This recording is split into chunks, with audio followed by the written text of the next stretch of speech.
Grajdanchiklarim, sochlarimni silliq tarab, 1 soat bo'yanib lablarimni qizil pomadochkalar surib olib, kutib yotimdan yon boshlab. Nilufar apaylar chaqiryaptilar hamma ayol qizlarni.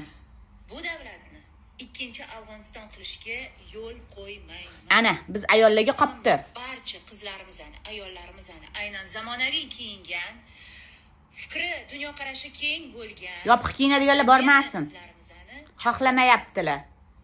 Mana shu negativlarga, faqat kiyim-kechak haqida gapiradigan latta purushlarga, eski fikri tor bo'lgan, zamondan qolib ketgan, dunyoqarashi, bilimi yo'q insonlarga qarshi Bilimsizlar bormasin, faqat bilimlilar borsin. ochamiz, kerak bo'lsa katta programma, proyektlar qilib, buni ustidan ishlaymiz.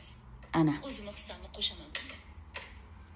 Ana, biz ayollarga qopti-ey bu narsaga hissamizni qo'shish. O'zbekistonda boshqa odam ishlamayaptimi deyman, Nilufar opaga qopti-ey. Kinoda ham o'ynadilar, bani sochig'i ham o'radilar, hamma narsa qilib ko'rdilar. Endi Afg'oniston, O'zbekiston qilib, endi xullas nima qilsalar qilyaptilar. Shuncha odam shu xotinni gapiruvdi, indamadi. Shohida opani gapini ninasi bor ekan, uchun bunday tiqib qo'yuvdilar. Og'rig'iga vi-u qilib butun topgan kanaldan chiqib video qilib Shohida opani qidiryapti.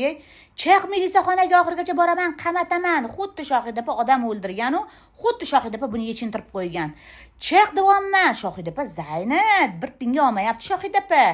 Zo'r o'g'il tarbiya qilib qo'ygan, zo'r proyektlar bilan yuribdi, fikrini bildirdi, bo'ldi, pashol von. Menzimidi, bir tinga olmaydi bu Nilufar opani. Bu bo'lsa o'tmishini ko'lab, odamlar yozinglar o'tmishini, yozinglar, o'tib ketgan 19-asr yozinglar, 21-asrda men bir narsalarni isbotlayman. Bu xotin ji bo'lgan deb yuribdi, musirkalarni titib, o'tmishni titganlar musirka titadi deb. Musirkani kim titadi? Mushular, kuchuvlar titadi. Endi mayli, odam o'ziga yarashadigan ish qiladi. Shohida opa bir tinga olayotgani yo'q. Xotinlar, yechingan xotinlar, kanal ochamiz, gruppalar ochamiz, Afg'oniston qilmaymiz, O'zbekistonni boshqacha qilamiz. Xuddi hech kim ishlamayapti, faqat shu xotinga qolgan. Bu xotin o'zi o'zbek emas ekan, O'zbekistonda nonni topib yeb, quturibdi-da bu xotin mana. Lekin men o'zbekman. Mani millatimda o'zbek qoni yo'q. Qanaqa millatingiz bo'lmasa, bu haqida gapirmagan ekansiz. Bu masalada men aytmayman, lekin men O'zbekiston yurtida tug'ilganman, O'zbekistonni sevaman. O'zbekistondagi yurt baribir yo'q. Kaneshni pul topganingizdan keyin O'zbekistonni sevasiz. Endi men bunday qilib hurmatam qilib qo'ying-da. Ras pul topasizmi, odamlarning gapini ko'tarasizlar-da. Bek ayollarni yechintirishga harakat qilmaylar. Oilasiga mos bo'lib hamma yashayapti, o'zi yechinganlar yetadi. Men ham ochiq sochiq kiyinaman. Hayotimdagi 70% insonlar g'ayridin, даже ko'pini dini yo'q.